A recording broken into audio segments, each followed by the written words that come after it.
We have a bit, full agenda today, and lots of people will be reading.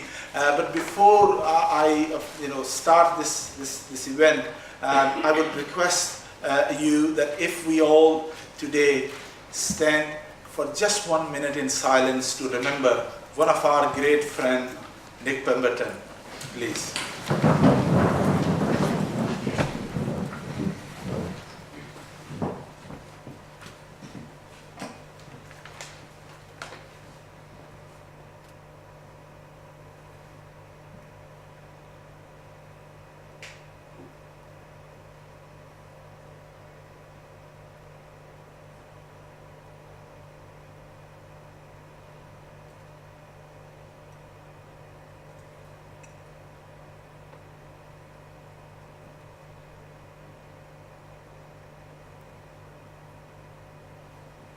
Thank you, ladies and gentlemen.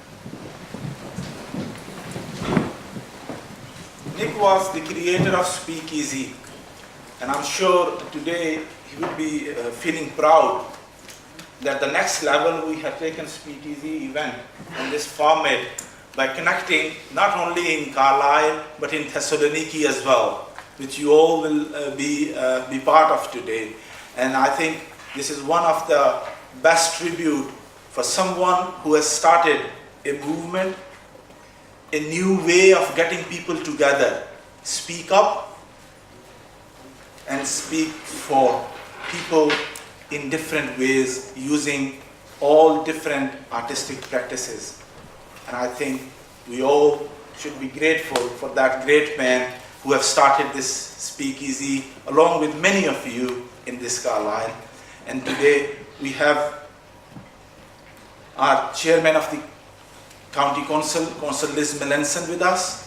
And now I would like to invite her to officially open the Freiraum in Carlisle, the SpeakEasy event. The hashtag for today is hashtag Freiraum in Carlisle. And also our Twitter account is at UK Freiraum, and Facebook page is at UK Freiraum. So if you are tweeting, please use hashtag Freiraum in Carlisle. So thank you very much, and I would like to welcome now Councillor Liz Melanson.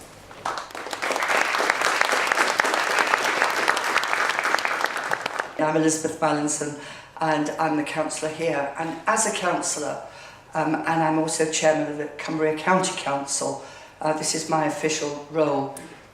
In Cumbria, we're very, very proud of our diversity, and we're very proud of what we actually do culturally. And I'm a strong believer that if you haven't got culture, you haven't got the arts, then you can't communicate with people.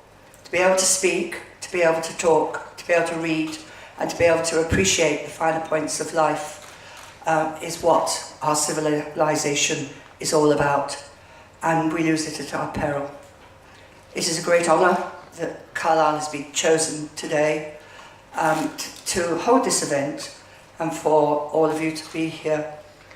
We in Cumbria have always looked at various countries as a place of haven. After the First World War, after the Holocaust, and just before, after the Second World War, and just before the Holocaust, we had a lot of Jewish refugees, the children, the kinder children. They came here, and we had an event in Hawk's Head 3 weeks ago to celebrate and to remember that. And at that event, we had Syrian, Iraqi, Iranian refugees.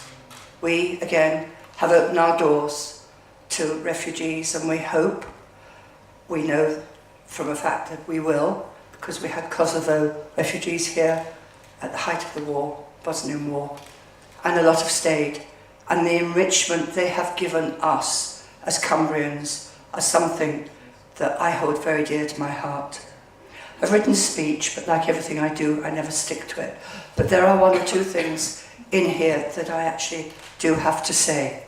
And so forgive me if I go through this. One of the things why I'm so pleased that you're here today, and this organisation is here today, celebrating art and literature and everything like that, is because there is a very famous artist, and I looked it up on the internet. I was given the name, I thought, oh my goodness me, I've never heard of that. So I've looked at it, and I've spent days going through the stuff that he's done. Not my style, but again, a refugee who came here, a German, and his name, excuse my German, excuse me, is Karl Schwarz-Witters, and he's an impressionist painter. He's dead now, but he did an awful lot of work in the Lake District, and he got his inspiration, peace and sanity back from being here. So, all I'd like to say is Cumbria is very big. We've always had a tradition in our villages of culture, and we've only got 500,000 population. We have more sheep and cows in Cumbria than we actually have people.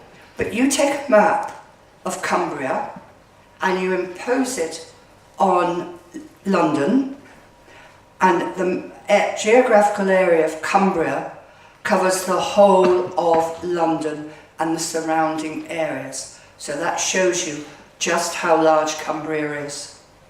And we have our unique community activities, and I hope you will bring to us some of the thoughts that you have and that you are going to tell us today, because we need to bring fresh ideas and fresh blood into this, otherwise we die.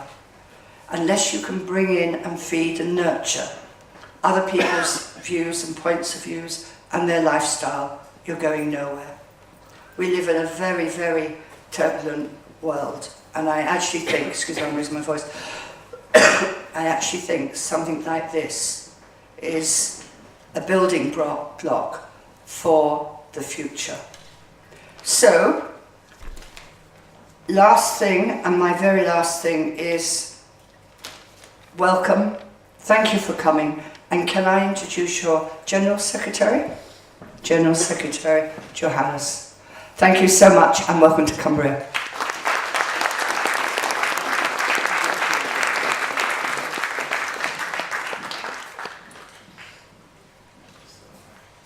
Change the microphone again. Okay. So, I also got my paper. I will use it a little bit, but not in the beginning.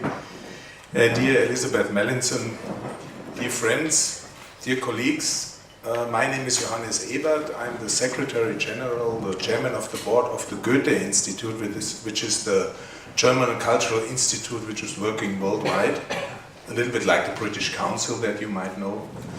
And it's about 1 year ago that we met in Warsaw, in Poland, in the Museum of Jewish History, about 40 representatives of European Goethe institutes and 50 representatives of institutions, cultural institutions, youth institutions, museums, galleries from all over Europe for our project, for our initiative Freiraum, which means free space in English. And the first task that we had to do, we had to find pairs. We always put two cities together, and I had the honor to make a lottery, and the only criteria was that that the distance between them had to be more than 1,000 kilometers. And in the end, it was Thessaloniki and Carlisle who were brought together. I remember the first moment of the two institutions talking, AWAZ from Carlisle and ArtBox from Thessaloniki. And they were sitting on a table discussing and saying, so what do we do together? What is our road together? What are the questions we are solving together? And I think the first moment it was a little bit skeptical, but then they found a common ground and a common path. And this path led us here today, to this SpeakEasy event in Carlisle. And I'm very proud and happy to be here. And actually I have to say, yesterday we were coming from Skopje in Macedonia, another partner of our Freiraum project, working together with Copenhagen. And then we will bring all the partners together in Berlin and then see what has come out of our big Freiraum initiative. I was very much looking forward to this event. Actually, I heard it's going to be in a pub, which I would have also liked. but I think it has become so big and there are so many people here today that I think it's also a very nice place here, and I'm looking very much forward to it. And what is exciting today too, we have a connection to Thessaloniki, which will hopefully work. So we will have a Freiraum event with all the partners on the table, and I'm very much looking forward to this. What's behind the Freiraum project? And now I go a little bit to my paper, apologies. It's a European cooperation between 50 organizations from Europe and 40 Goethe-Instituts from Europe. In each case, 2 city partners, for example, Rome and Nicosia from Cyprus, Tallinn from Estonia and Dresden from Germany, Skopje and Copenhagen, and as you know, as I said, Carlisle and Thessaloniki. The main question is, what does freedom mean today? Because I think in Europe, we are having a situation which is shifting very much. We have populist movements, we have national movements, we have new decisions in Great Britain, we have also in Germany, in East Germany, some issues we have to discuss. So we said, okay, what do we want to talk about? We want to talk about European values. What do they mean for us today? And one of the underlying value is freedom. It's the base for tolerance, the base for diversity, and so on and so on. So, what does freedom mean today in Europe? Where is it coming under pressure? What can we do to create and protect free spaces?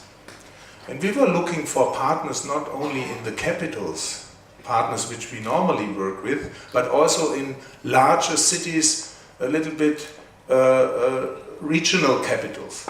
And we found it this time in Carlisle and in Thessaloniki, because I think, coming myself from a small town, I think the small towners and the middle towners, they are the people who shape also a country and who have to have a say in a country. And that's why we invited Carlisle for this project. The Carlisle question in the project was, what is isolation? How can we overcome it? What does European identity mean? What does it mean to identify as a citizen of Europe? And these are the questions of the SpeakEasy today, of the SpeakEasy event today. For us as Goethe-Institut, from a German perspective, of course the EU is very important for us because it brought us peace after a long war. For us, Europe is a cultural project. And you said it, culture is binding us together. Literature, art, debates, these are cultural things that bring us together. And so for this reason, I think this event today is very important for all of us. I want to, although I did not meet him, I also want to finish my words of welcome not without remembering Nick Pemberton, who was not in Warsaw at that day because Aftab Khan took his place in Warsaw. And I heard how much he developed here, how much he initiated here, how much he motivated here. And it is these personalities that we all need in our cities for cultural creation and for cultural production and for cultural life. So I'm sorry for his loss, but I'm happy that he lives on in events like this. My thanks also go to Aftab Khan from AWAZ Cumbria, as well as to Philip Hewitson and to Christos Savidis from ArtBox. And they made this project happen. Thank you very much to you. And I ask Christos to take my place. And thank you very much for your attention. Thank you.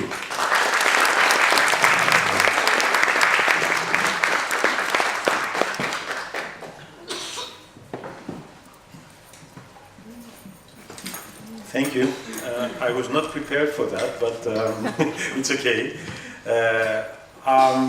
Because maybe I'm not prepared for this, but I'm prepared to thank everybody for collaborating. And As you said, it was really a little bit stressed in first when we met with AFTAP in Poland, but then we realized that, and that was our first and most important thing, how we will make not a successful project artistically only, but how we are going to collaborate.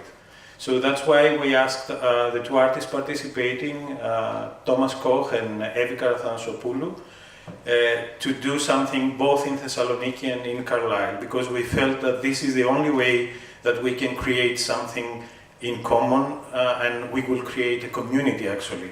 That was obvious for the very first time that we came here in April, and we had the chance to meet people like Phil, people like Jane, that then she became the curator of the project, and we realized that we have a lot of common things, and the only thing that we had to do, it was just to put that on a paper and create some common projects. The other approach that we had, it was that, okay, we can have thousands of ideas, we're creative people, but we decided not to create our own ideas, but to take the ideas from Carlisle, like the Youth Zone project and the SpeakEasy project, which is today, and build up on it and create something common out of it. So we had the chance to see what the Youth Zone did here in collaboration with Thessaloniki. We thank all the people, and especially the young children, that they created these incredible works. And we did something similar in Thessaloniki, and we will continue, and we have the opportunity so far to have almost 300 children participating in this project. For the SpeakEasy event, we don't know what will happen today, but we hope that the live coverage is going to be working. Actually, they informed me that they already heard the General Secretary in Thessaloniki, although we haven't started yet. But the most important for me is that now we have friends here in Carlisle. We have people that we know that we can work and we can continue this project. And as I said before in an interview, a lot of interviews actually, thank you for that, we had the opportunity to say that the most important thing is that we realize that out of this project that we have common issues. I'm not saying problems. Maybe the type of crisis in Britain and the type of crisis in Greece is not the same, politically at least it's not exactly the same, but people feel the same way. They want to create something for their own lives and to take on their own hands their future.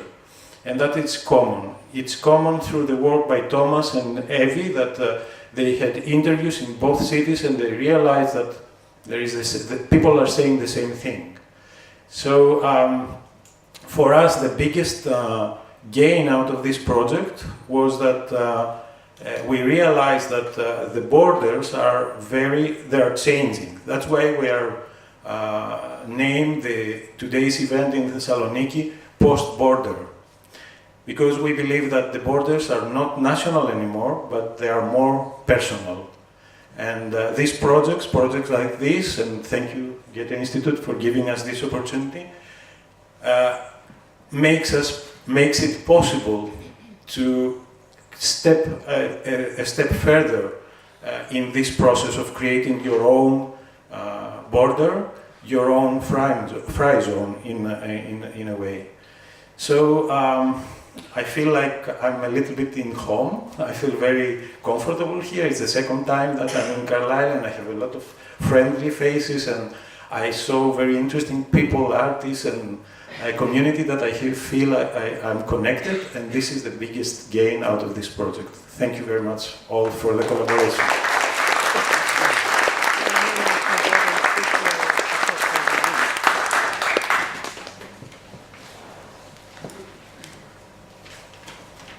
Hi.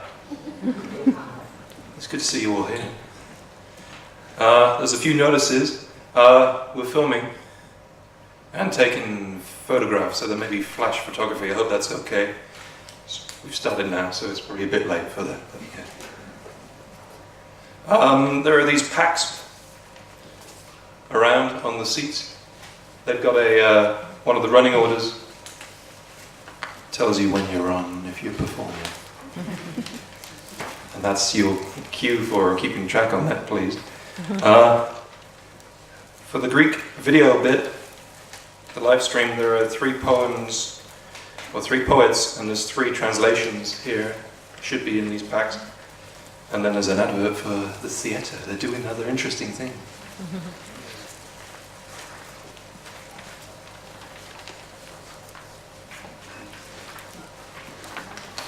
It's going okay so far.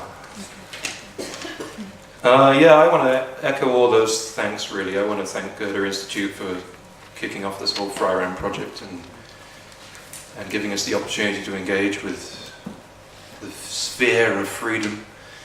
I want to thank Aftab Khan and AWAZ for getting us involved in this whole wonderful circus.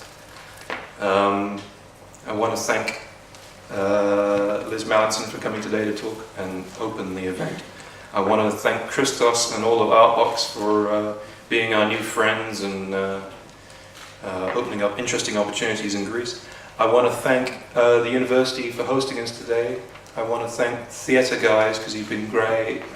You know, you've facilitated all of this. I want to thank the media guys. You got a special thanks to Ed Cooper and Michael Mitchell and you guys up there. You students are doing a great job on the cameras and stuff. So thank you so much.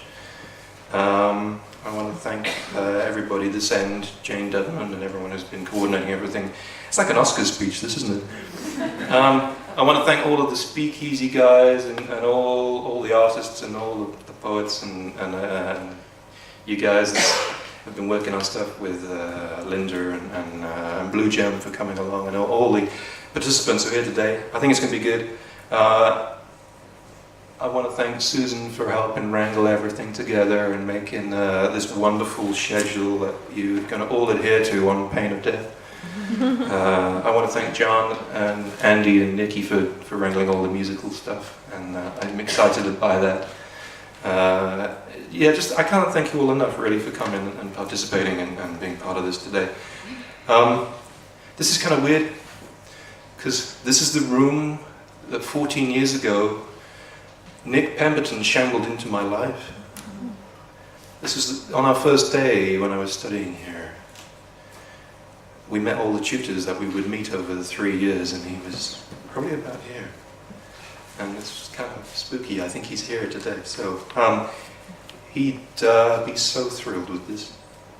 And I'm going to start with some words of his, because he'd been working on ideas and collating things from the SpeakEasy we did in April, where I know you guys had come over and you fell in love with the whole SpeakEasy formula. So yeah, as I say, please keep an eye on these schedules for when you're on, and I know John Chambers is up next.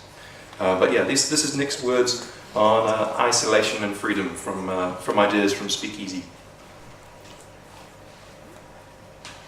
Isolation is like ice. Sometimes art makes it melt, and freedom is the eventual coming of spring and rebirth. A ripple left behind in a lake as you swim to the other shore. Freedom can be an open door that you walk through and think of adventures. So walk unconcerned through the summer rain, or walk a mountain range with friends and breathe the sharp air on the mountaintop.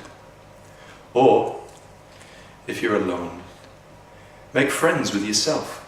Make friends with your moods. Look outwards, not inwards, and let your senses be alive in the world. Anything can happen. Embrace your solitude, for you are not lonely, you are only alone. And isolation is only solitude gone wrong. Or, if you prefer, and why not, it's solitude gone right. If isolation is like being stuck down a well where Lassie can't save you, or sucked through a black hole and trapped in another universe, like an Everton fan on Liverpool's Cop, or someone's or something stuck in a fridge in a cold bedsit in a big city, where when you go to the park there are no swans and no ducks, and where you can scream at the top of your lungs and no one ever looks up. And when you visit old relatives, you know they won't recognize you, and you've no way to help, and you're afraid to speak, and you're stuck on the 155 bus forever, feeling, that's going to come back later, feeling the loneliest kind of safe, and you can't share your fears, and you don't have a choice. And freedom is just a balloon you can't define. Then try breaking a few habits. Try human interaction and understanding others, connecting, engaging, sharing culture and music, or making someone a cup of tea, or even eye contact. Then invite them for tea and sticky cake. And if freedom still feels like a balloon you can't define, no matter, are you inside it or outside it? Thank you very much.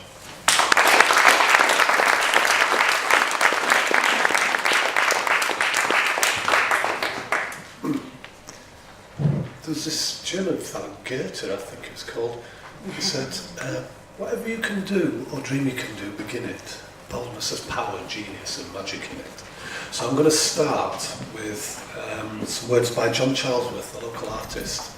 Definitely worth, it's okay, I can stoop a little bit, yeah, I've been bending for years. This is words by an artist called John Charlesworth. If you get a chance to have a look at his work, please do so. It's very impressive, beautiful, magical stuff. This is his thoughts on isolation. What is isolation? In a strict sense, each of us is isolated, being separate individuals, and our inner workings, mental and physical, fundamentally unknowable to anyone else. But through our senses, we can become acquainted in a very intimate way. And through our thoughts and emotions, we can do so on another plane.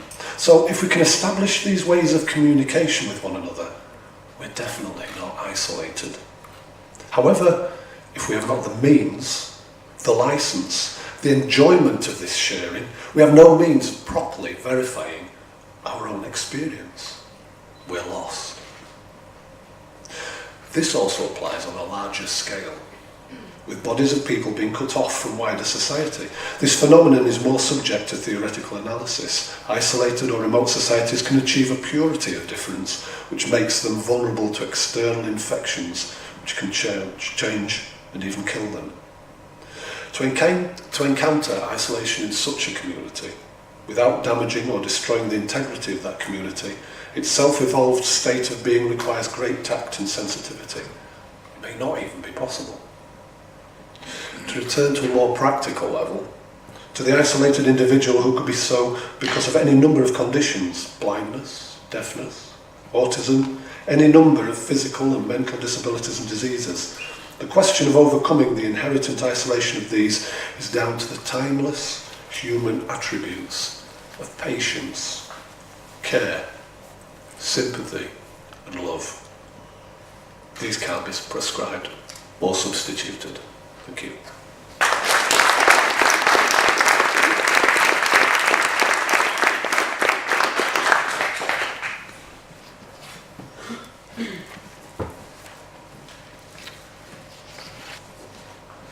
This one was originally called In a Room in Central Athens, but I realized it could be in a room in Central Everywhere. So,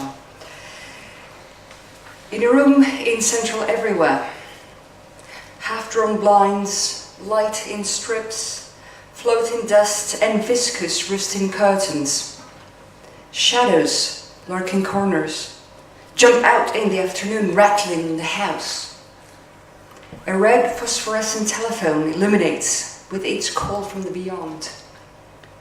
A long cord on the terrazzo, then on the fitted carpet, then from the lounge to the hallway to the kitchen. A solid marble sink, feta cheese stuck in the strainer, smell of green soap. The light from the fridge left half open. The voice of the butter in the wilderness.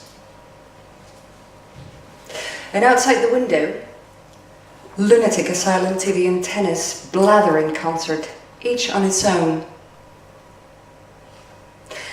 And every nightfall, the windows clatter in remote and yellow conversations above the scorching, frozen boulevards. Locked up people listening to locked up people. Thank you.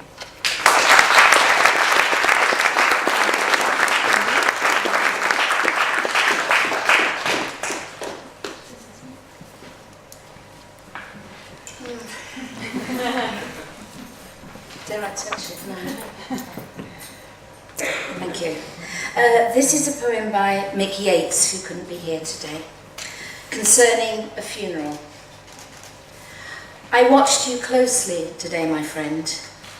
So sorry to say, but you look tired and haggard, bewildered amongst your family, curiously detached, almost at a loose end. I too have lost many in my time, but have not yet suffered the bitter taste of your particular loss. I admired your stoic dignity as you reflected upon your lives together, of the long walks you made, of the high mountains you scaled through good and bad weather, of the depth of your love for her. When your voice faltered, mine did also. When tears welled in your eyes, mine were not immune. I felt your grief as if it were my own. I watched you closely today, my friend.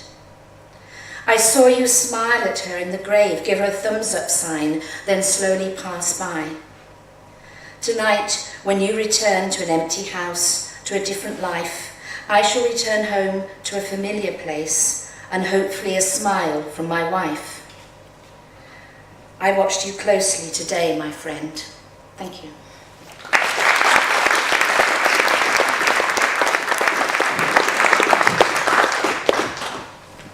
Hello, I'm Annika, and this is called A Pin to Soften the Lock. I used my candle to extinguish the mirror, your shoelace to trip the sound, and a regret to tear the ticket. I used my tear to rip that feather, no sound yet to frame the page, and a pin to soften the lock. I used your voice to bruise the tilted ship, his ring to break your gentle promise, and glass to fall again.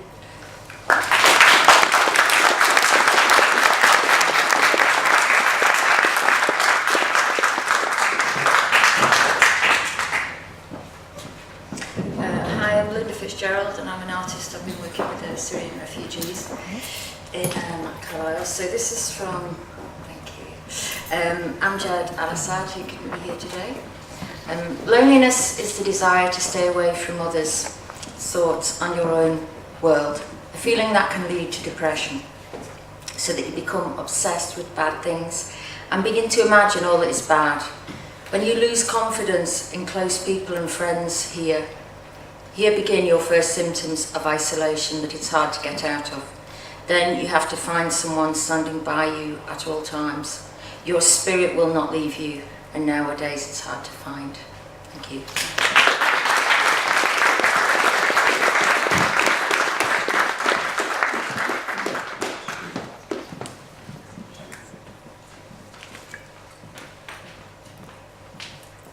Hello, I'm Bryony Jarman-Pinto and I am here representing Bluejam, which is a community arts project which does projects in schools and also outreach work across the whole of Cumbria, mainly northern Cumbria though. Gilly Jarman wasn't able to be here, she's the director of Bluejam, so I'm going to say a few words about the project and who's been involved with it. Bluejam Arts worked with children from 5 primary schools, Robert Ferguson, Armathwaite, Alston, Hawkshead and Hayton. We ran a summer school with children who are looked after. We worked with GCSE music group from Richard Rose Central Academy on work in the exhibition we created during those sessions. Video is of a performance of Bluejam's World Song Sound Festival at Reged, and that was shown in October this year. We also have some music which we can't perform today, unfortunately, because Gilly was going to do that, she's not here today. But we are going to show you we are going to show you the score and you can see the lyrics for it, if you want to just skip through. So here is the score of the music, and there are some beautiful lyrics. One of them to point out is, "You are not the same, I can't see you." And I think this is a really poignant way of thinking about isolation. A lot of the young people we worked with found it quite difficult to think of isolation as a broader topic, and we brought it into a more internal way of thinking about it, using back-to-back, face-to-face, and side-to-side. And they use those terms to help them think about how isolation works for them in their school and also in their surroundings. So we're going to a poem which was written by Armathwaite School. I'm just going to read it out and also include some of their quotes that they gave me while they were creating this poem, and then the abstract artwork that happened after that. What is normal? Normal is boring. Normal is not rich and not poor. Normal is pages in a book. Normal is average. Normal is regular. Everything should be acceptable. Every colour should be acceptable. Normal is going to school. Normal is the same. I thought of it as a kind of maze of colours, because people are a bit of a maze. You just need to find the right feeling inside them. Normal is writing with a pen. Normal is breathing. Normal is orange leaves in autumn. Normal is going to a shop. Normal is safe. Normal is secure. Normal is acceptable. Normal is being just like other people. So if you're normal, you go like everyone else, like a river. The dots represent people who are quite normal, but don't look normal. Different is unusual. These smaller circles, the little blobs around the bigger circle, are the people who like to be different. The bigger circle in the middle are the people who want to be the same colour, be normal, like everyone else. I think it is nice to be different. Then you have creativity. Different is strange. Different is unique. Be different.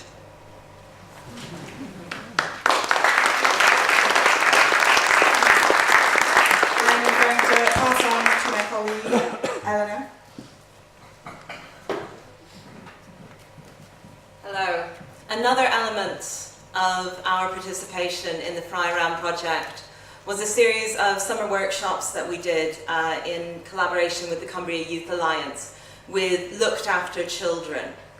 And over the course of a couple of days, these kids produced an absolutely staggering array of creative output. They painted pictures, they wrote poems, they made music, they took hundreds upon hundreds of really interesting photos. They wrote and performed their own murder mystery. And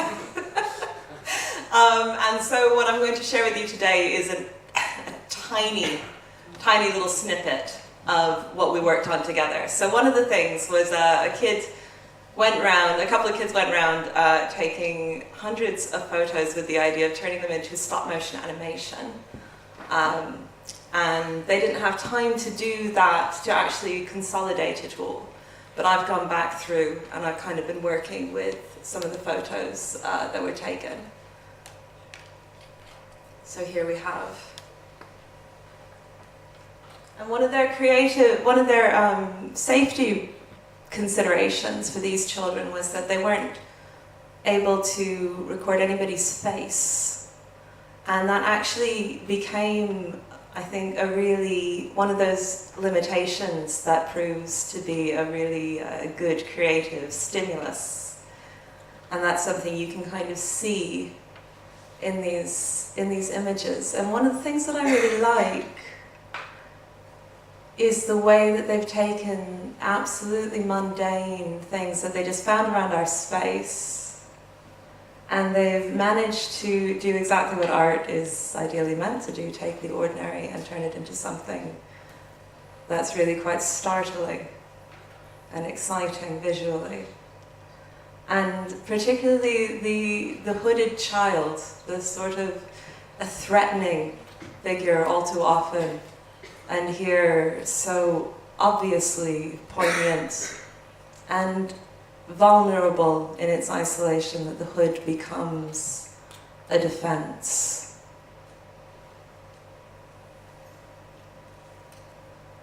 And then we also had a wonderful film which I thought had been lost. This boy art directed everybody in the workshop together around a big room, and he walked around and we sort of thought, not sure if this is actually going to turn out okay. And I suddenly found it the night before last at about midnight. I was looking for something completely different in the files, and I thought, my gosh, this is astonishing. And I paired it together with some music that another few children made, again, just playing around with some musical equipment in the afternoon. And again, I think that you'll agree that they've come up with something really quite extraordinary.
Using like a windowsill as a desk with a kid one afternoon, we wrote a poem together, and I typed as he spoke.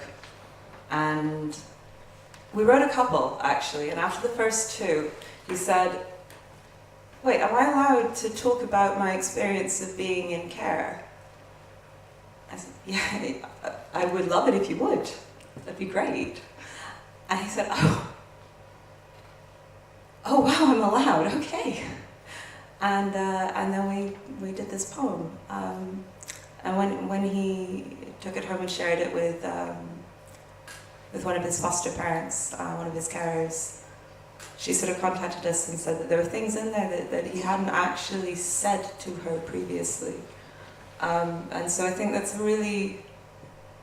it's a good reminder that poetry is not a rarefied cultural luxury, but can be a genuine and urgent means of self-expression and a tool for overcoming isolation and silence.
This poem is called Language of My Bones.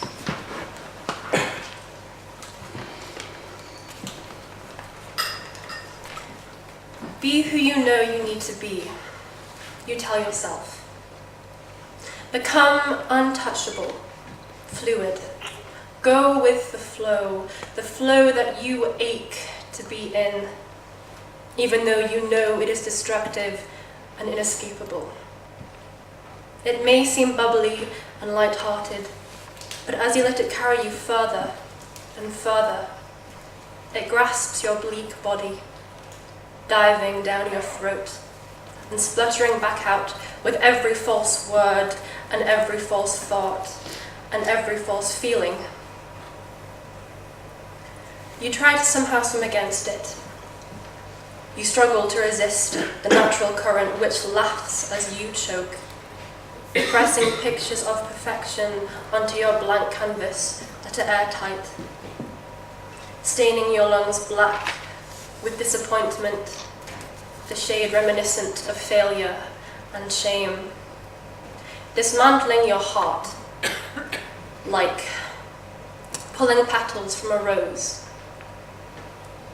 You watch as they float above you, unaware of the weights tied around your feet. It's killing you. You glide into the depths, finally escaping the expectations and the standards, and then, for the first time in a long time, you listen to yourself. You meet with the secrets you had hidden away. And although the life dissolves from your fingertips, you hear the messages that your body produces, speaking softly in its own tongue, the words dancing along your bones. And you wonder, how would you become so out of touch with yourself?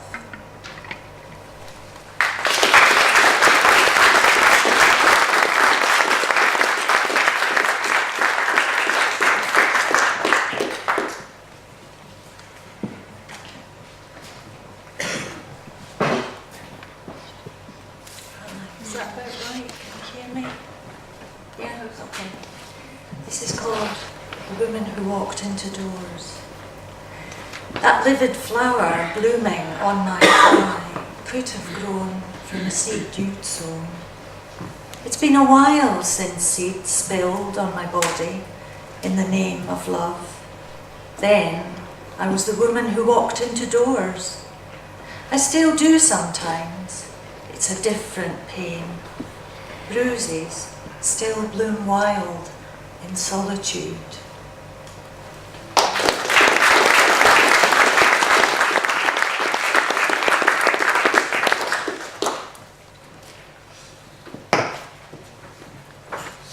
And I stand on this stage. It's strange really. This is a song. Isolation is overcome. 3 ways. Love, community, connection. This is a song about all 3. It's called Everything Must Change.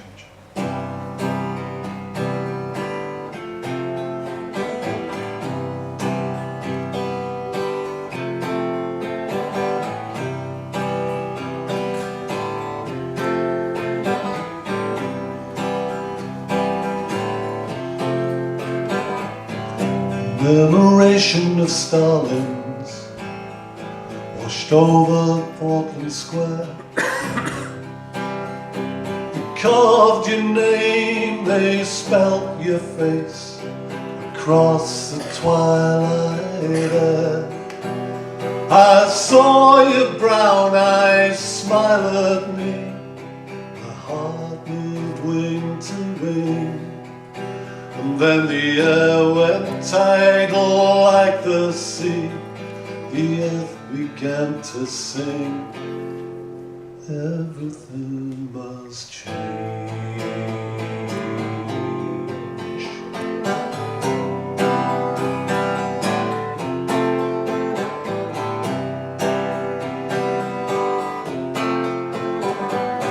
I walked all along the petrol river, I walked it edge to edge. I saw the rowan and the briar, the blackthorn and the sedge, and they were fruiting for the fisher king, as blue as Solway sky. It says there is not one true thing, my heart says otherwise. Everything must change, everything will change, everything must change, everything will change.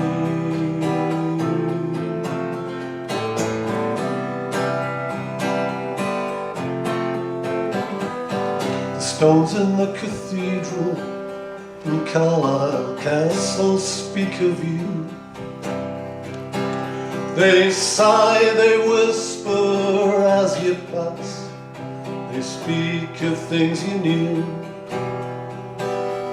And love gives itself up to the air, the moon will offer thanks, and then the silver spills out everywhere, and the Eden bursts its banks. Everything must change, everything will change, everything must change, everything will change, everything will change, everything will change.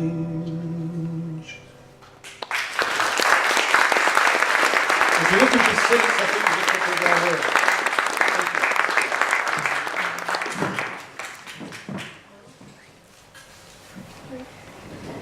Hi, I'm Bluejam. I've got a poem about trying to bring a friend out of isolation, and it's called Dear Rosie. I wrote it as her Christmas present last year.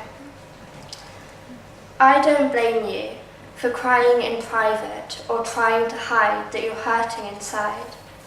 And I won't blame you if you stop believing or if you stop trying to fight quite so hard. I won't blame you if you have to give in when darkness and pain win. You're already so far. But I'll try to bring you out of your shadow, and I'll make sure that you know that you're not alone. And I know that it hurts, but hold on a while longer, and you'll come out much stronger, and then you've won, it's over.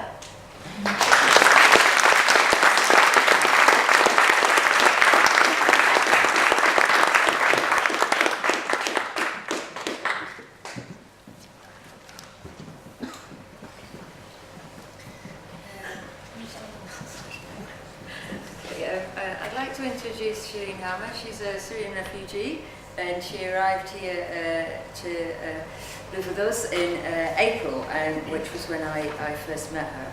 So she's going to read a poem of hers in Arabic, and I'm going to read it in a translation in English. Right? Okay.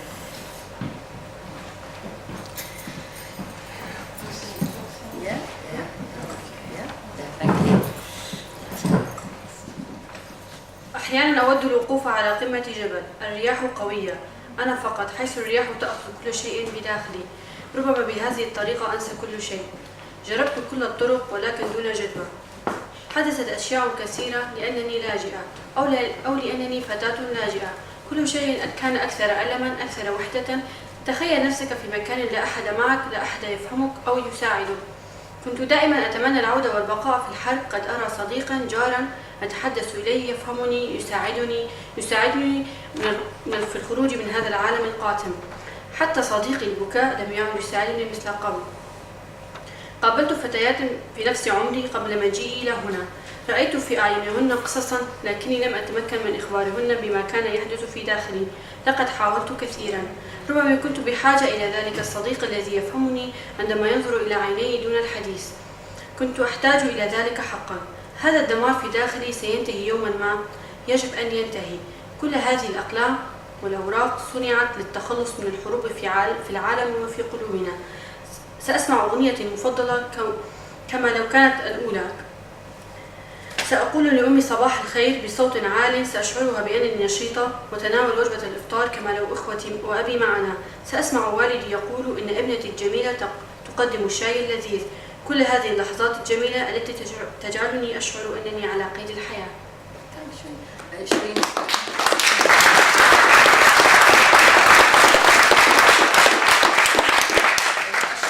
Say Shireen's Kurdish, but she didn't bring a Kurdish translation. That's why she's reading in Arabic. She speaks loads of languages. She's amazing. But I'm going to read the translation in English.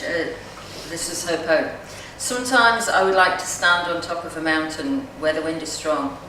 Just me standing and the wind taking everything inside of me with it. Maybe in this way I can forget everything. I have tried all the other ways, but nothing happened. Many things happened. I'm a refugee girl. Everything feels painful. I'm more lonely than. Imagine yourself in a place where no one is with you, no one can understand you, and no one can help you. I have wished to return and stay in war. I might see a friend, a neighbour. I can ask him to understand me, to help me out of this gloom, this world. But even my friend is crying and can no longer help me as before. I met girls my age before I came here. I saw in their eyes their stories, and I could not tell them what was going on inside of me. I've tried many times. Maybe I need that friend who understands me by looking in my eyes without speaking. I need that. This destruction I feel inside me must end someday. All these pens and paper were meant to rid us of wars in the world and in our hearts. I will play my favourite songs as if it were the first time I did, and tell my mother, "Good morning," out loud, and feel her love and feel awakened while we're having breakfast. It will be as if my brothers and father are with us, and my father says, "My pretty daughter, make us some delicious tea."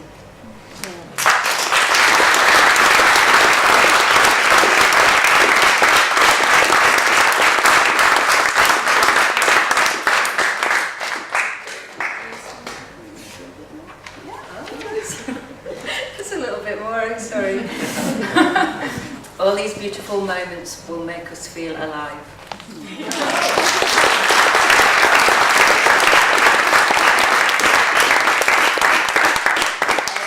This is my poem that I wrote back in May. I just started this project and I moved house, so this is about me feeling isolated, moving house, fused at the start of my project.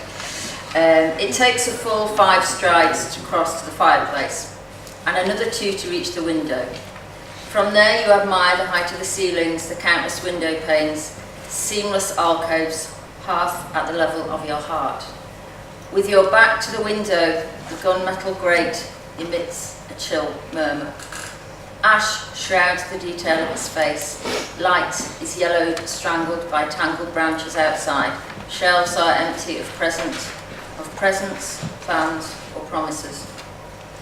Stepping back, spring forward into a hall diffused with light. Windows stretch at every turn. Honey warmth washes your skin. Arms ache with gentle heat. Ledges shine, a gilt-edged caress. Under toes, soft threads stroke. Pale walls whisper oaths. And amber hum, the promise of new bonds.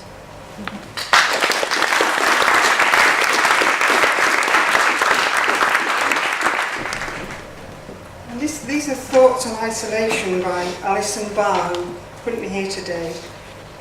So you have to imagine this in a Scottish accent, because I'm rubbish at accents. Personally, I sometimes feel great political and cultural isolation. A, because I'm Scottish, living south of the border, living with a different culture and humour, which I do embrace, but I sometimes miss the Scottish crack. B, because quite a lot of people I have spoken to in Cumbria and elsewhere aren't refugee, European, Scottish, world-friendly. Thankfully, lots also are. C. My class has at times isolated me, and to some extent still does, although now I don't care so much about it, have more confidence and hold my ground. When I was young, there was a working class snobbery of Who does she think she is reading poetry? Then there is the ever-present class divide in Britain, which has at times reared its head in poetry groups, sport and just generally. Also, being individual and refusing to conform to the expectations of media and society can also be isolating. Being pretty sane, with feet on the ground, in a world which seems to have too many maniacs for its own good, can be isolating. I often think I'm in a parallel universe, which can be isolating, as I'll never understand why some people can be so cruel and horrible. Again, thankfully, the good people, the people with empathy, lessen and counteract this. There's more, but I'll leave it at that and stop rambling now.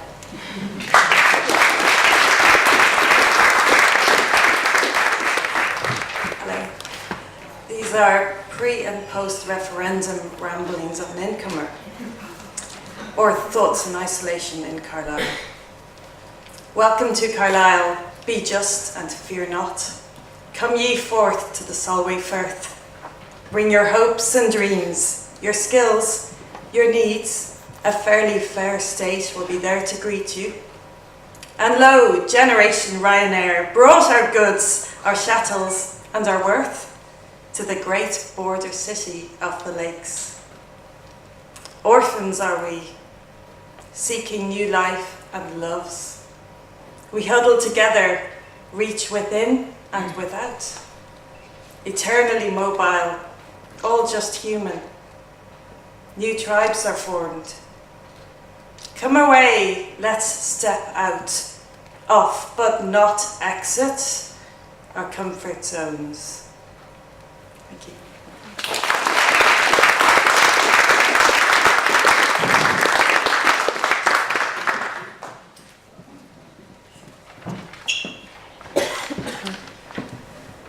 I am remote with you. I like our company, apart. I feel the draw of quiet times and space, with nothing filling in the emptiness.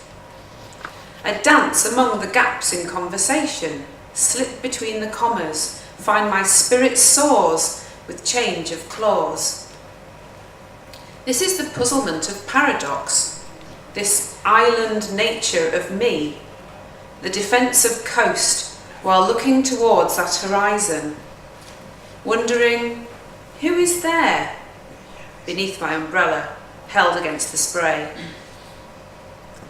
No one speaking, no body shapes that blur my edges and distort my movement.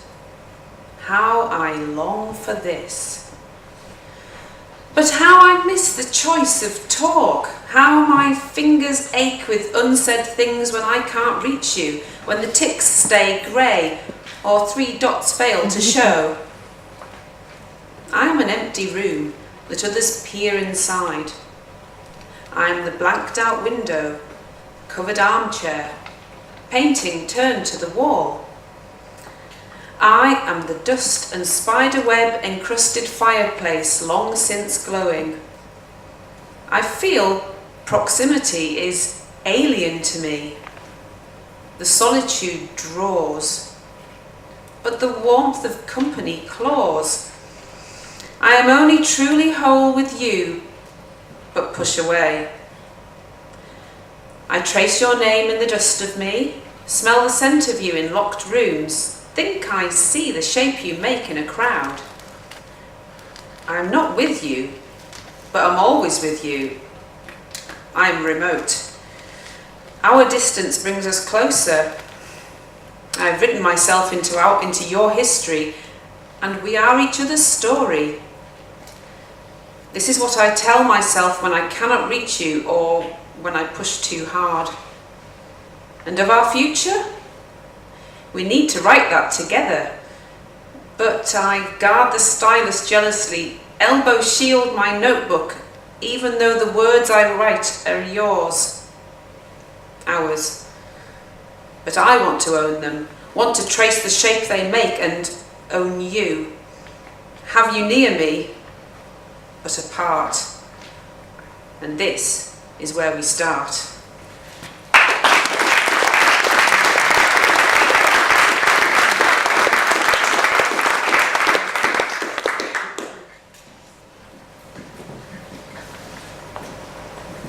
So again.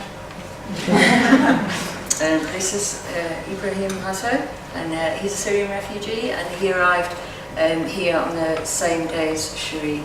So he's going to read a poem in Arabic, and I'm going to read the translation.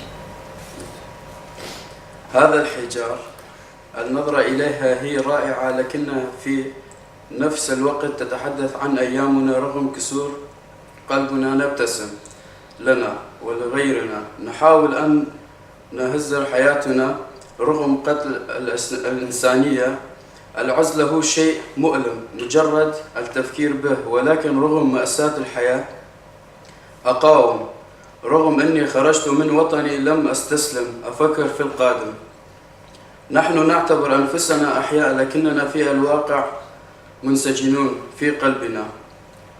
يتحدث قلبي كشاب دائما رغم تدمر حياته. تمنيت حياة جديدة وحاربت العزلة وأخذتها كصاحب وعاشرته، وتغيرت حياتي يوما تلو الآخر. وذهبت من العزلة، ابتسمت الحياة وكافحت عزلتي بنفسي.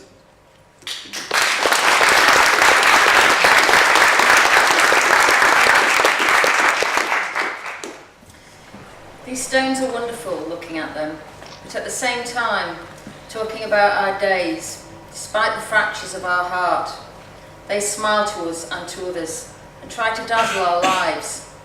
Despite the lack of humanity in this world, isolation is only a painful thing. But despite the tragedy of life, I resist. And although I left my country, I did not give up thinking about the next. We consider ourselves alive, but in fact, prisoners in our heart. My heart speaks as a young man always, despite everything he has gone through. I wished a new life and fought isolation, and took it as a friend and changed my life. Day by day, and went to isolation. I smiled for life and got rid of isolation myself. Oh.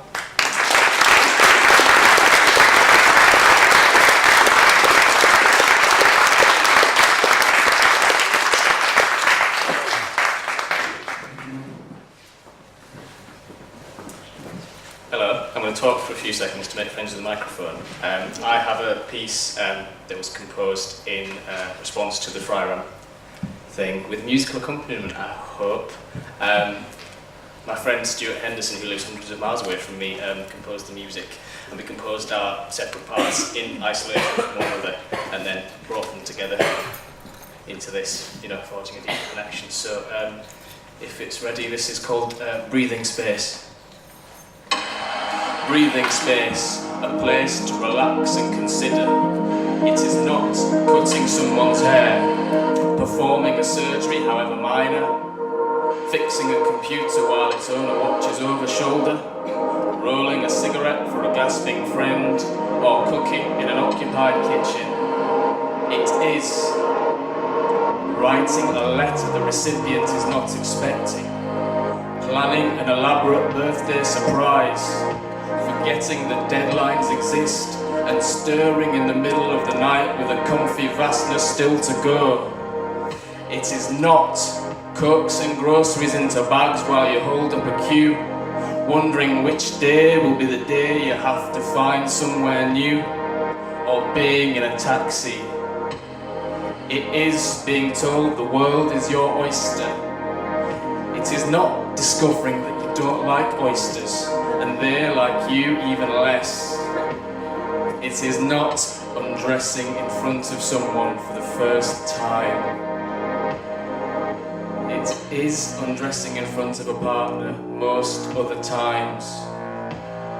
It is a matter of perspective. It is not being told that your perspective doesn't matter. It is not being alone when your soul aches. It is being alone when your mind does. It is necessary. It is not always possible. It it is stifling sometimes, yearning to be filled. Thanks, I think that went alright.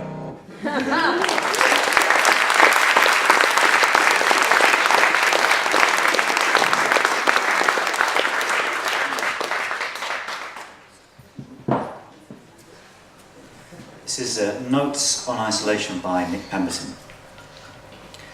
Isolation through grief, isolation through fear, anxiety and worry, isolation through difference, isolation through indifference, isolation as a disconnect and a state of disconnectedness, the splendid isolation of the artist, the splendid isolation of the prophet without honour in his own country, isolation through anger, through disgust, through a rebellious nature, isolation through time, through aging, through changes, isolation from families and lived out through families, isolation through lack of the required skill sets, language, numeracy, education, isolation through love, for whatever reason, ending, isolation through shyness, through difference, through, is this the right word, disability.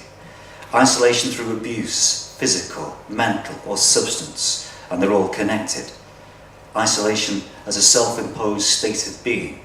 Isolation as exile, often internal. The isolation that comes from living without limits, from not knowing where you stop and someone else begins. The less than splendid isolation of someone who is so far up themselves that they haven't noticed that everyone else has begun to isolate them.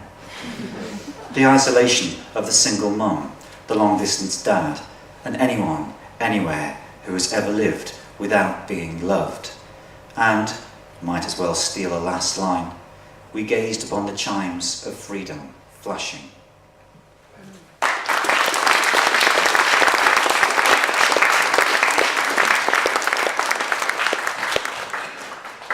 Okay, we're doing quite well for time, so that's part one. Yeah, do we want to have a little break? Yeah! If we can meet back here for sort of 10 to 4, we'll get set up because that's the live bit. So if we're all in our seats by about 10 to 4, that would be great, but that's 20 minutes, 25 minutes. So do you want to go down, get some more refreshments and toilet break? Thank you everybody, it's been great. Thank you.